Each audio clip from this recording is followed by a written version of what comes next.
Now, we've all heard the phrase keeping up with the Joneses, and it's a very dangerous thing to undertake in life, in business, and of course, in podcasting. And whether or not you should compare yourself to other podcasts in your niche is exactly what we're going to talk about today here on the Podcast Accelerator. I'm your host, Mark Asquith, CEO and co-founder here at Rebel Base Media, where we make amazing podcast software, including Captivate.fm, the world's only growth-oriented podcast host. And of course, we make various other tools such as podcast websites, the world's #1 managed WordPress platform for podcasters.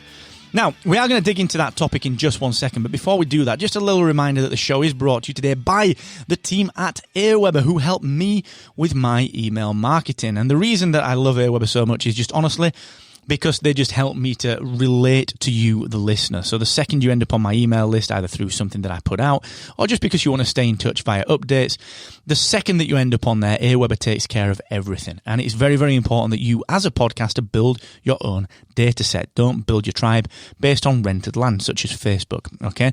So please, if you want to get into that, which I think every podcaster should be doing, especially because the world is getting busier when it comes to podcasts, go and build your tribe using AWeber. 30 days free at markasquith.com/AWeber.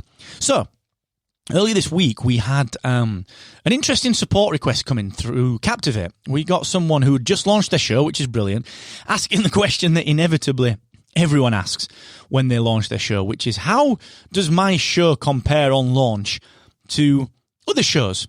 And in particular, other shows in my niche. And it got me thinking about this because, honestly, we sent that person that sent this in, we sent them an episode of my show here, the Podcast Accelerator, which is how to measure success as a podcaster. And they wrote back, they were a little bit annoyed. They said, this is great content, but it's a little bit too superficial. They actually gave us a grumpy face feedback on Captivate support, which we never get. I think it's the first one that we've ever had. And it was because they were looking for a direct, you are better than everyone else, or you are worse than everyone else. Or, I guess at a stretch, you are the same as everyone else. But either one of those three answers would have really not worked. It wouldn't have worked. I mean, what are you going to do with that? Okay. So let's assume that my show, if I ask the same question, how does the Podcast Accelerator stack up to Podcast Pontifications by Eva or by the Audacity to Podcast by Daniel J. Lewis? You know, 2 podcasts about podcasting. How does my show stack up? What am I going to do with that information? If I'm better than them in terms of the numbers, I'm not going to change anything. If anything, I might take my foot off the pedal. That's a risk. If I'm the same of them, who cares? It's like, again, I'm not going to do anything. And if I'm worse than them in terms of numbers, I get lower numbers, it'll dishearten me. And I won't want to produce as much. Or I'll feel like I've got to do more work, which will put the burden up and make me feel like, oh, I've got to do even more work to promote the show. So there's no win in that question. Just like in life or in business, you know, there's nothing that you need to be comparing yourself to except for what you were like yesterday, which is very cliched, but very, very true. So if we apply this in podcasting terms, first up, you're not comparing apples for apples. What if I'd have said to that person, well, honestly, do you know what? It's a true crime podcast. Honestly, you know what? Compared to other true crime shows, you're terrible. Because look, you've got X amount of downloads, and look how many downloads Serial has got. Imagine that. It would be massively disheartening. And this is the point. You're not comparing apples for apples, because if I ask that question about my show, I don't know how much anyone else is putting into production, how much time they're putting into marketing, promotion, whether they're working full time on this versus working part time on it. I don't know whether they've got a marketing budget, a marketing team, whether they've got a production team, a research team.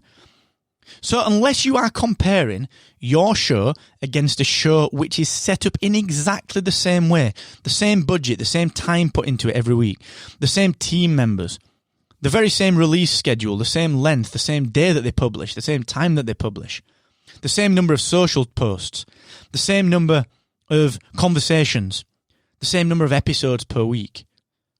Unless you are comparing exactly like for like, any data that you get on whether you are doing well compared to other shows or not is pointless. You're not going to be able to do anything with it, and it's false data. That's not even taking into consideration the fact that, the data that anyone would give. First up, you'd have to get authorization from the podcaster whose data you were giving. We couldn't do that. We wouldn't want to do that. We would never give data out. Number two, even if the data was anonymized, what are you going to do with it? So, what do you do instead? You shouldn't be comparing yourself to other people's shows, okay? Don't do that. It's dangerous, like I said, just like it's dangerous to compare yourself to other people in life and in business. But you have to grow. So the thing that you should be pushing yourself forward towards is moving your numbers up. So the number of downloads that you get per day in Captivate, up. Per week, up. Per month, up. Per 90 days, up. Per year, up. Per quarter, up. Per episode, up. Okay? These are the numbers that you should be pushing up. The numbers that you get today versus the numbers that you got on the last release day or yesterday. Okay? They're the numbers that you should be comparing against, not other people's. Because, like I said, unless you are comparing like for like, across the board, it's silly to compare. When I used to own the agency Hacksaw back in the day, and the precursor to that, which we turned into Hacksaw, my old original web design business back in, 2005, I used to really worry about this. I'd be searching for customers searching for competitors, looking at what client wins they'd had versus the ones that I'd had, looking at their search rankings.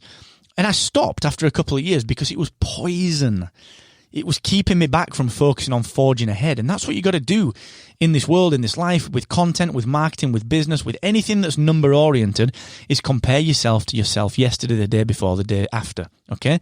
Make sure that you're comparing yourself to yourself. That is the only thing you have to do. I promise you, if you do that, you will hit success. Because if all you do is look at what other people's numbers are, you might miss. Let's say that you've got 100 downloads per episode. There may be the perfect sponsor waiting for you that is willing to pay a fixed price because you can prove that those 100 people are pretty genuine people. You might be too busy looking at a show that's in your niche that's getting 10,000 downloads and has another sponsor. You might be too busy thinking, well, I need to get their numbers so that I can get a sponsor, that you totally miss that there's a fixed price sponsor there that would pay you because you're too consumed with getting the quote-unquote big number that someone else in your niche is getting. Their business model, their podcast model does not equal yours, all right? Stick to your guns, compare yourself to yourself, and that is it, all right? So please take heed of that. I think that's very, very important, especially as podcasting grows. People are putting money into this. If you're an indie and you can't put money into it, what are you going to get if you look over the fence? Disheartened. Or, if you're doing really well, what are you going to get? Complacent. Maybe a bit of apathy. You're not going to care. All right? So, keep your foot down. Compare yourself to yesterday. All right? Now, thank you so much for joining me. I'll be out at Podcast Movement Evolutions in Los Angeles doing some speaking there, and I've got a pile of meetings out there. So if you're around, please hit me up. I'll be over there next week. And then, of course, I'll be back with the Podcast Accelerator on the regular schedule as normal. So enjoy yourself, stay safe, and never forget, the more you expect from yourself, the more you will excel.